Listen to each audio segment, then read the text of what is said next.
here we are one more day with Negocios with BISILA BOKOKO, business with BISILA BOKOKO. I am super excited. First of all, because I'm speaking with someone who we admire so much his work. And I love to speak about fitness, the brain, the power of the mind, empowerment. We're going to speak about many things. And here we have Darin Steen. Thank you very much, BB. I'm super excited to be here. Thank you so much for carving out some time for this interview. Well, I'm super excited. And I would like to start with what triggers you to really be committed to people health and fitness? It's a great question. And you made me think. I'm really excited about this because it's having me go inside and sort of think, because I'm just hustling and bustling like everybody else. And so it helps me become more clear as I'm learning lessons from the past. I'm a student of life. So what triggered me? I would say two different phases triggered me. Professionally, to become a personal trainer, healthy lifestyle coach for the last 22 years, one of the busiest ones in the world and being full-time. What absolutely triggered me to push through the hard times and the BS belief systems in my head that I couldn't do it was my father passing away on his deathbed. So my father was a blue collar worker, simple man, poor when he was a kid, as my mom was, and he became an electrician. So he started to do on the surface pretty well, but he's a blue collar guy. I don't mean but. Blue collar work is great. But when I left blue collar work of 15 years as a truck driver for UPS in 2001, August, to become a full-time personal trainer, he was very scared for me and he didn't understand my passion. And I was paying my bills. I was single income for a family of four. I was married at the time with two kids, making about $70,000, $80,000 a year. And I walked into the UPS office after 15 years, only 10 years towards retirement. I gave him my bag of brown uniform clothes and said, I'm done. I'm quitting. I'm burning my boats. I'm never coming back, period. End of story. And I'm going to become a personal trainer. And I burned the boats so that I had no recourse of going back because I was scared. Can a personal trainer make $80,000 to $100,000 a year to support his family? Some can, but it's not common. So on my dad's deathbed, it was about 10 years in to my personal training career, and he's seen my peaks and valleys, and he was very scared and worried. And we talked about a lot of things as I held his hand as he took his last breath. I lived with him for the last year of his life, and it was one of the best years of my life because when you're with someone as they're passing, there's just so many lessons learned, especially a loved one. But I promised my dad, I said, Dad, I didn't mess up. I'm going to push through. I'm going to make this personal training career work, and you're going to be proud of me. And I'm getting goosebumps right now because I know he's looking down on me and I know he's proud of me. Even though he's a blue collar mindset guy, he sees me doing my own thing. And so I always have this guardian angel that I know is looking down at me 24/7. That was the first trigger that says, Darin, you're going to do this come hell or high water. Does that make sense? Totally, Darin. It makes total sense. And you are all about the power of the mind. Let's talk a little bit about the power of the mind. The power of the mind. Here's what I love to talk about to myself, with my clients, with friends, strangers, relatives, is we have two brains. First of all, whatever you believe, BB, with an absolute sense of certainty, deep in your heart of hearts, your subconscious brain is going to come true for you, even if it goes against scientific laws. The placebo effect is super powerful. The placebo effect, if you believe something with conviction, it's not just a mental thing. It starts out as a mental thing, and then it turns into a physiological thing. Things change in your body. Your body creates hormones. It creates physiologically whatever it needs to become superhuman to get the job done. When you believe with an absolute certainty deep in your heart of hearts. Now, what you have to understand, BB, is, and you probably do, there's two brains. We have got our smart, cognitive, decision-making brain here that we're using right now, but we also have our caveman, cavewoman brain, our deep heart of hearts. It is our subconscious brain. This rules our life with about 10% power. This is about 90%. This is the beliefs about yourself and your environment, how you feel in your subconscious brain rules the ship. So I have an exercise I do with myself for 30 years and all my clients for 22 years to start to train the subconscious brain to believe with an absolute sense of certainty, whatever the goal is. That's really great. I think that we all have to do that kind of work. And I've been doing it for real. Yeah. You define yourself like an anti-aging and expert biohacker. What that means? That's a great question. What is a biohack? Maybe you've heard the term. Have you heard the term Yes, before? I heard it before, but I would And like to it's have an explanation because we don't use it in Spain, at least none that I am right. aware of. For on the surface, and it's a confusing term. It's scientific. And on the surface, a biohacker is waking up our cave woman, brilliant and innate and powerful intelligence to self-heal. And I would like to refer to them as Mother Nature hacks or home remedies. Part of what started my process was my grandma, my Gwen, who was 94. She lived to be 94. She raised my mom and her 10 siblings. My grandma Gwen, she raised 10 children. She lived to be 94. Wow. That's my grandma Gwen. She passed away 5 years ago.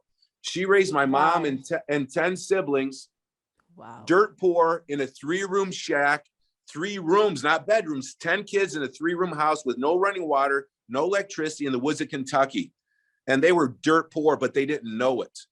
And so my grandma only had home remedies. A doctor only delivered 2 of the kids. My mom delivered 6 of the kids on a farmhouse with no doctor around. So they had to make do. That starts my life, got me started on how to take care, how to harness the healing power of the body with simple things that you have around your house. So Mother Nature habits are extreme Mother Nature things where the body is in a severe situation where it thinks it's going to die, but it becomes more resilient to stress. So cold exposure. Opposite of that is heat. Sweating in a sauna, preferably infrared or far infrared to get a little bit more of a detox. So hot, cold is one biohack. Number 2, probably my favorite that I believe is most powerful is fasting, going without food. A personalized fasting routine where the body thinks it's going to die and it has to harness the power of self-healing at a cellular level, stomach level, brain level, inflammation level, genome level, telomeres on the end of your chromosomes level. And that fast, and we can talk about this more in detail later, but my faster program is something I'm so amazingly geeked out about. I am quite confident I'm creating something with myself as a guinea pig and my clients here in the shop of how a fasting routine can go against what's taught so far in the world about the healing powers of fasting. It can just start out as simply skipping breakfast and doing intermittent fasting. It's very simple. It's not hard once you have a plan, approach, and an accountability partner. Biohacks. So let's go through some more. Sun gazing, looking directly at the sun rise and sunset for 2 to 3 minutes with the healing power of intention to set your circadian sleep cycle. When you look at the sun directly, think of nothing else for 2 to 3 minutes in the first 10 minutes of the day and the last 10 minutes of the day. It's way more than just vitamin D production, which is very powerful in and of itself. But how would you like, to have your body produce its own melatonin dumped at night so you sleep like a log? And then in the morning, after 7 to 8 hours of sound sleep, your body naturally boosts its cortisol level up just a little bit so you wake up with an own internal alarm clock, refreshed, feeling amazing, ready to go. How valuable would that be to you and the people who follow you? That's a no-brainer. It's a no-brainer. Yeah. That's a no-brainer. A great day starts with a great night's sleep. So think about it. Doesn't that make sense? What did mankind do for millions of years? They looked at the sunrise and sunset for a few minutes because it's so beautiful. They didn't have a lot to look at. And that's one reason why they didn't need sleeping pills, blah, blah, blah. So cold exposure, heat, sweat, fasting, sun gazing. While you're sun gazing, you might as well take your shoes off and do what's called grounding or earthing to help your own internal frequency get more grounded to the Earth's negative ionic charge and get rid of some of the negative electricity that's in the body. Let's see. I think I'm forgetting one more. Give me a second. Sure. Breathing. If I could just say a few words to people in the stressful modern day lifestyle, just breathe. Slow, long breath in. Do it with me. Breathe. Slow, long breath in. Hold it for a couple of seconds and slow, long breath out. Let's do one. Let's do one more. On this breath out, say the ah noise. That ah noise is a gentle sound to your subconscious to let go of mental, physical, and emotional tightness. So I like to do a physical shake out on the exhale. So slow, long breath in. and hold it for 2 seconds. Put your hand on your heart and get a happy heart. Just get quiet. And let it out, shake it out, and let go of tightness. 2 or 3 of those can totally change your tightness in your mind and in your body. Plus, on top of breathing, as far as an actual biohack, you have a world famous guy by the name of Wim Hof. You have Wim Hof breathing. So it's a breathing technique where you hold your breath with after 30 quick breaths with your air all out, and you hold it as long as you can. And when you can't hold it any longer, you take a big breath in and you hold it again as long as you can hold it. It's telling the body you have no oxygen. So if you don't die, which you won't die, your body has to become more resilient in an oxygen deprived state. Super powerful. So those are a summary of what our biohackers focus on. That's a simple version of it. I'm a simple guy. That's about all I understand. I hope it makes sense to you. It makes total sense. And I think sometimes the biggest changes coming from very simple things. And I think it's great that you remind us that. I would like to speak a little bit more about the faster diet. You have a specific program that you help people. And there is so many things that people talk about the fasting. And I would like to know, what is your approach and what is the transformation that your clients have after to do this program? Oh my gosh, it's amazing. So I'm 56 years young. My body's beat up for the most part for 3 decades. After a 14-year football career in 1988, it ended. Tried out for the Chicago Bears. And then the next day I went into the gym working out, and I didn't have anything to work out for because my football career is over. So I saw over in the corner a bodybuilder with ripped abs, and he was 10 years older than me. He looked younger than me. He had girls talking to him. I was single. I had a football belly. Bam, I was sold. I wanted sex appeal, as everybody does. I wanted ripped abs. So I started hanging around him. So for about 10 years, I started doing what the personal trainers, the bodybuilders and the muscle magazines were doing. It was a nice base. But then I started hearing these holistic longevity doctors. Have you ever heard, or have any of your supporters heard of the name of Dr. Joe Mercola online? He's got the #1 health site in the world. I love him. Okay. I trained him. I trained his mother, brother, father, sister, and 2 girlfriends, just not at the same time. And good to know. And his entire his CEO, his entire sales staff, and his entire management staff for 3 years, twice a week, because I had the solution to their problem. That was how to gain muscle and lose fat. They didn't know how to do that. So I trained him and his entire families and his followers.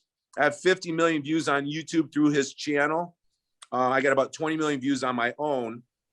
But Dr. Mercola started to plant in my mind the power of fasting.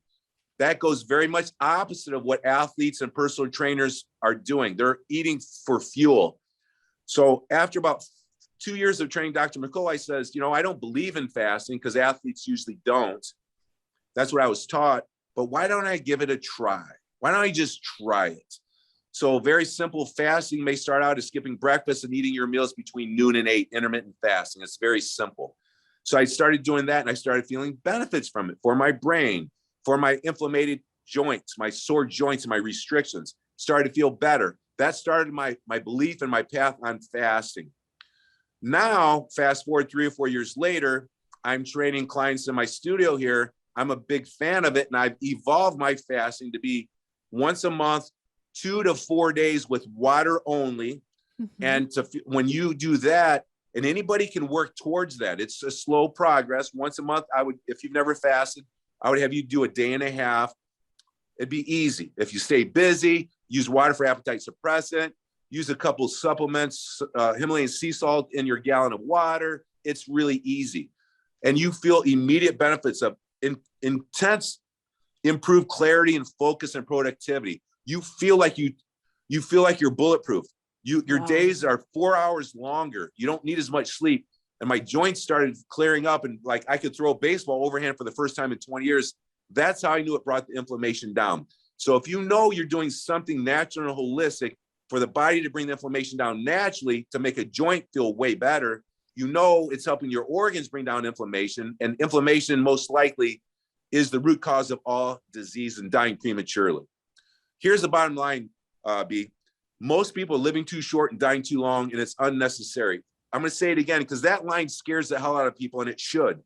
Most people are living too short and dying too long. My dad did, and it's heart-wrenching and it's unnecessary.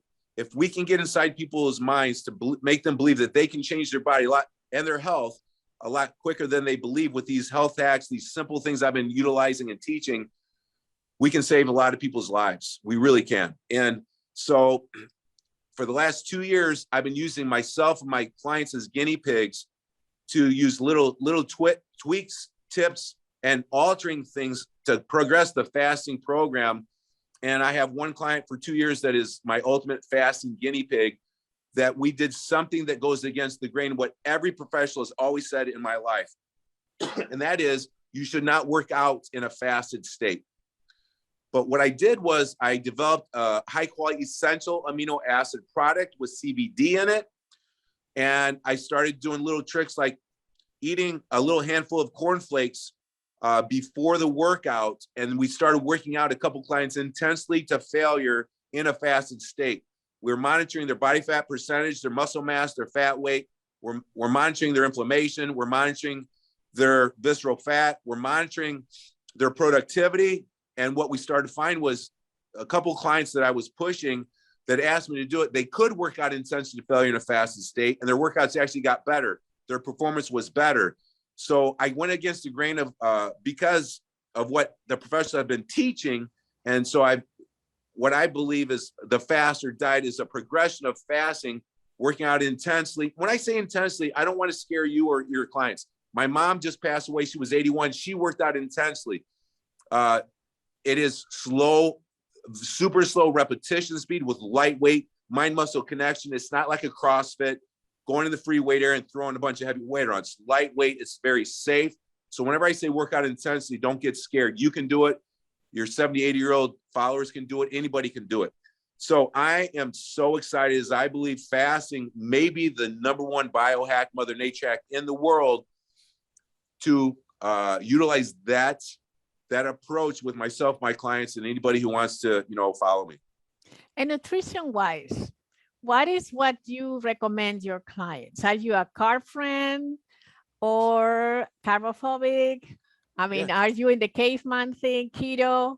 Let us know, what is the advice that you give your clients? I believe any diet nutrition strategy will work. You can label it diet if you want, but you as long as you stick with it and are a student of how you feel and how your body composition changes, you can tweak that and personalize. Every diet has got to be tweaked and personalized for that individual. There's so many factors that come into play. I like keto. I like cycling starchy carbs and eating a ton of carbs like an athlete or a bodybuilder. I love eating nothing. I love fasting. Keto is a little hard approach to stay on long-term, but the elimination diet where you just basically carnivore, just eat meat, and then slowly introduce vegetables and carbs to see which ones affect the body adversely or positively. I like them all. Carbohydrates can be your friend. There's very few people who cannot eat one of the macronutrients. And the 3 basic macronutrients are your fats, your carbs, and your proteins. Common sense tells me that we shouldn't go and limit just to one macronutrient long-term forever. Things always change. We can always introduce a carbohydrate into a person's diet who thought they were allergic to carbohydrates and find 1 or 2 that works. The body likes to use carbs broken down into glucose as the primary source of fuel. Yes, it can use fat for fuel. It can, but it's not its preferred source. So does that answer your question, BB? Absolutely. We can use them all. I love your answer. Common sense.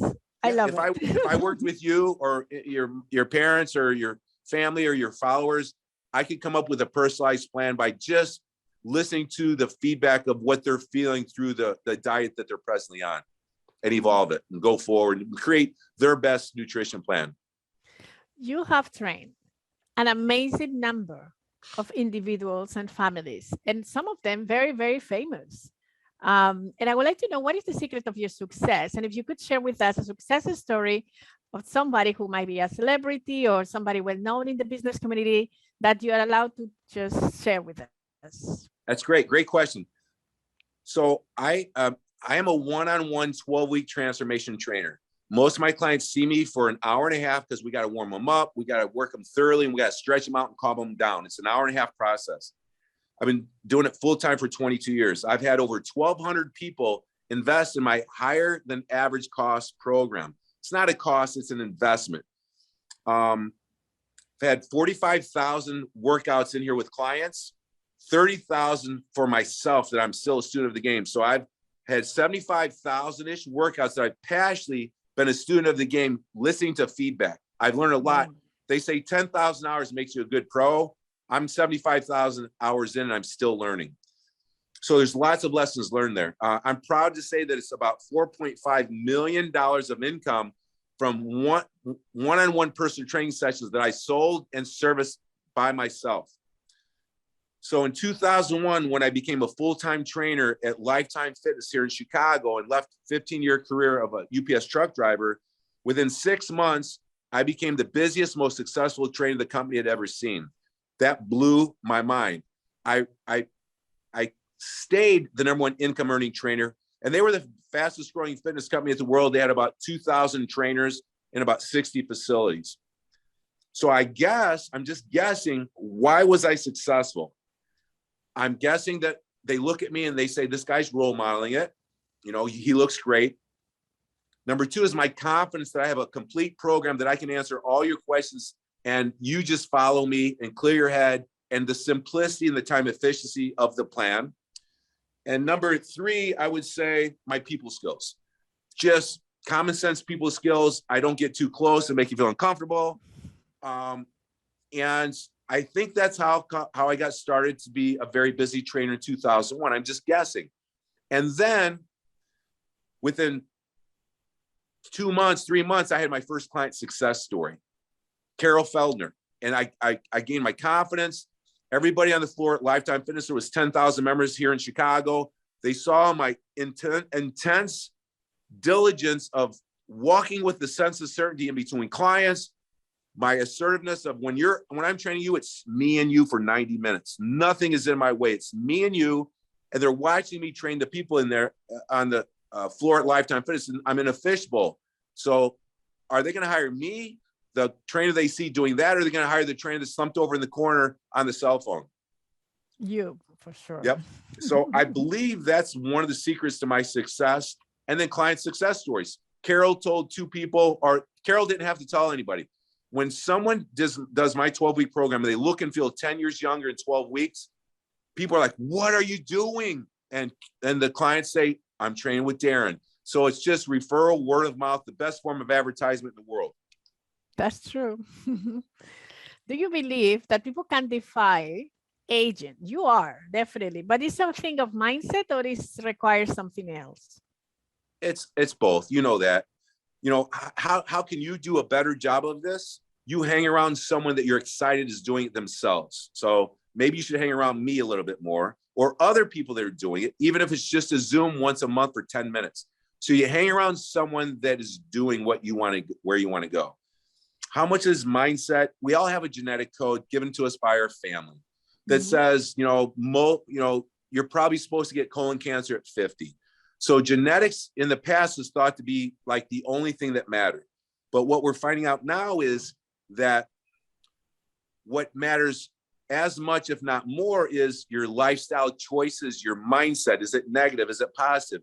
The environment that you're in. My dad was a welder, so his lungs got trashed because the welding fumes was coming into his lungs. You got to be aware of your environment. Farmers are around pesticides. So, if you don't want to get a cancer, you got to be aware of your surroundings. You got to be aware of how much Wi-Fi 5G routers are by your body, how much fluorescent light is in your eyes and on your skin, how much bad energy, blue light is in your eyes from your computer screen and your cell phone screen. We have to be aware of that. So it's your environment, it's your genetic code. It's a lot less genetics than it is your environment. It's the mindset. You got to have a glass is half full mentality. You got to grow that mental muscle that we're only in control of one thing in life. We're only in control of our feelings and our attitude at what comes at us fast and furious. I believe we only have two options. One is a victimized mindset. Poor me. Look what I was born into. Look who's president. Look what skin color I am. Poor me. That's a victimized mindset. Or what's the opposite one? That personal responsibility mindset. that I'm in control. It's no one else.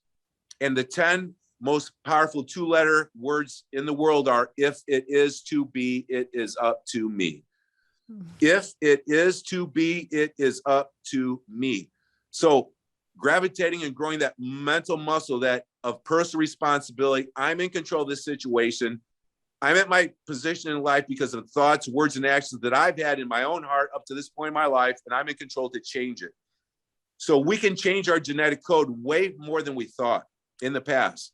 So what is the genetic code that your mom and dad gave to you? Nothing more than their genetic code that was given to them and their environment, their thinking process, and their lifestyle choices. So let's create a better genetic code by aging more gracefully / becoming bulletproof with our health, with our health and our brain and our energy.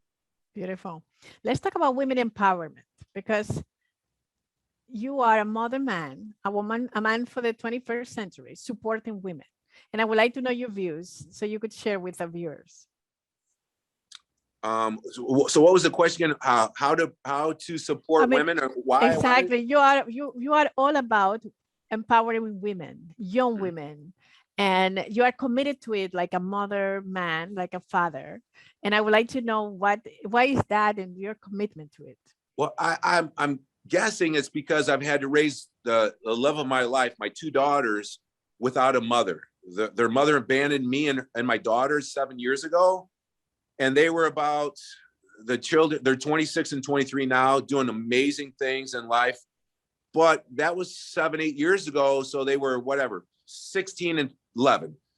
And I had to step up, and it wasn't easy. I'm a man's man. I'm an athlete. So when I started to have to be mother and father to my 2 daughters, it was a challenge, but it made me slow down and learn. And who doesn't want their children? We're born for a few reasons. We're born to give our children a better life than we had, to become strong, independent, healthy people. And we're born to be fisher of men for soul, for eternal life, and love thy neighbors as thyself. Those are like really simple rules that I go by. And so when I had the challenge of raising my daughters, and it's very difficult. When I talk in my club here to my clients, I'm Mr. Confident, man. I know what I'm talking about here. But when you go home, it's different, right? It's love relationships. It's a lot harder at home when you're dealing with a spouse, when you're dealing with your own kids and the stresses of the world. So I learned a lot. One of my children, I got off of heroin. I've had some incredible challenges. And so I had to step up to empower my 2 daughters. It was easy in my heart to do the best I could for my kids, just as it would be for you or anybody on earth. And because I had a huge challenge on my hands, and I didn't think I could do it several times. And my mom, who was always there for me, and a couple of friends, when I wanted to check out in life, when I couldn't support myself mentally, emotionally, or financially, or spiritually, or anything, let alone my daughters, and I was out of it. I had a nervous breakdown. I was out of professionalism for a year. And I wanted to give up. I had a few people help me, but my mom said, Darin, this will not last. Darin, this will not last. That saved my life. And, it's basically the saying, if you're walking through hell, keep walking. Don't stop. It might be getting out of bed and throwing water in your face and taking one step.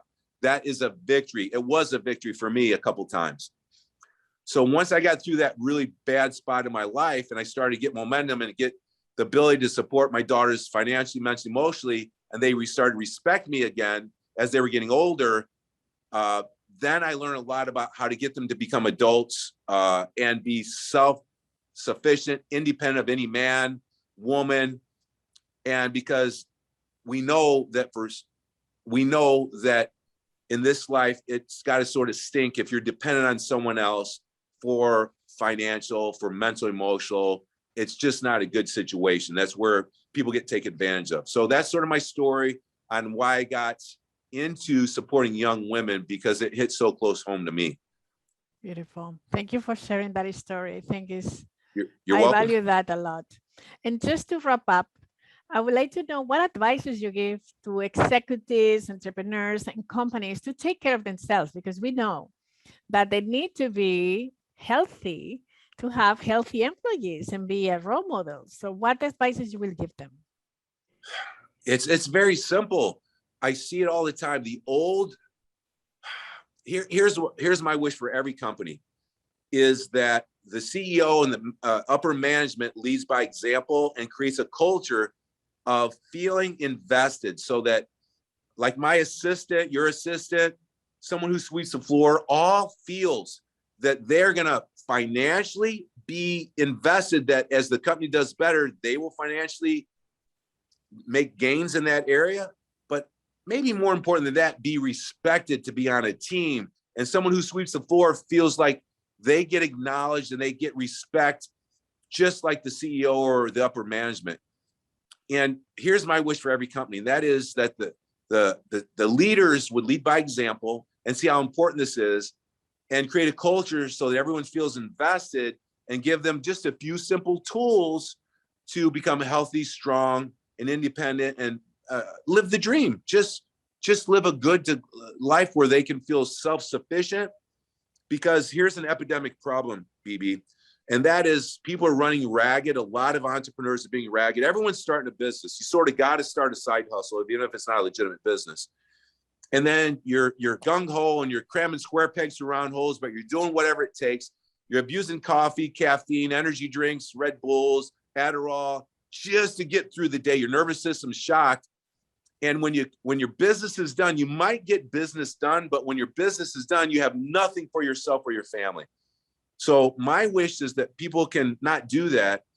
They can use some of these Mother Nature hacks, these approaches that I'm suggesting, and they can get their work done in a more time efficient way because they're more productive, because they're having real energy and increased productivity from these health hacks, and then have energy left when they come home and park their car in the driveway for the most important part of their day. That's themselves and their spouse and their kids. So whether they're leaving the office or not, a lot of people are working out of their office. That's another whole issue that we could talk about, is the challenges of having your office in your home. That's a big challenge. But companies should and could create a culture that everyone feels like they're on the fight team and they're invested. They have stock in the company, and the leaders are using these time efficient Mother Nature hacks, time efficient workouts. I can have you do my system with a rubber band and body weight in 15 minutes every other day, and get those brain chemicals going and make better choices on food, better choices on not wasting their time on, binge watching something on Netflix, but you turn the light off, turn the technology off, light a candle, do some deep breathing, write in your journal, some self-care work. And if you have a problem, you write it down in the journal at the end of the day, and you say, I'm going to deal with this tomorrow. And you close the journal, you put it to the side as a metaphor that I'm not thinking about this tonight. I'm sleeping. I'll open up this journal and I'll get a solution to that challenge tomorrow. And I'm going to rest tonight. That's my hope for small to medium to large businesses. And I'd love to help any company that does that. And to back up, you asked me earlier who some people might know that I've worked with. Dr. Joe Mercola hired me for 3 years and paid me $80,000 a year-ish because of my abilities to help him and his family and his team. Arnold Schwarzenegger awarded me the number one top person trainer award. I had a private luncheon with him. I helped Arnold Schwarzenegger somewhat. A few Chicagoland people here, but those are probably the two most famous people that I've helped and that I'm doing projects with. Beautiful. Well, Darin, this was great. I think I learned a lot, and I'm going to apply some of the tips that you gave us. And I'm sure that a lot of viewers also. I think that you were super generous, super kind to just share all of this with us. And thank you so much. You're very welcome. I would stop at the mall and talk to a stranger for an hour. Honestly, I've done that my whole life, and I can't turn it off, especially now at this point in my career where I feel like I have a personalized solution for you or anybody if I just know a little bit about them. So you're very welcome. Thank you for carving out time for me, and I'm excited about our new relationship going forward. For sure. You will hear from us again. Sounds great. And I'm going to start following you to sort of learn more about you and your needs and how I can help you in your mission. Beautiful. Thank you for your time. Thank you. You're very welcome. Last thing I'll say is everyone, you, me, strangers, people we know, has a remarkable ability to go forward, and they have the power to change, to harness the innate and powerful God-given gift to self-heal and to go towards the best version of themselves and make the rest of their life the best of their life. I think it's a very deep message, and I take it, and I hope also our viewers take it. Thank you. Great. You're very welcome. I can't wait to talk soon. Thanks. Bye-bye.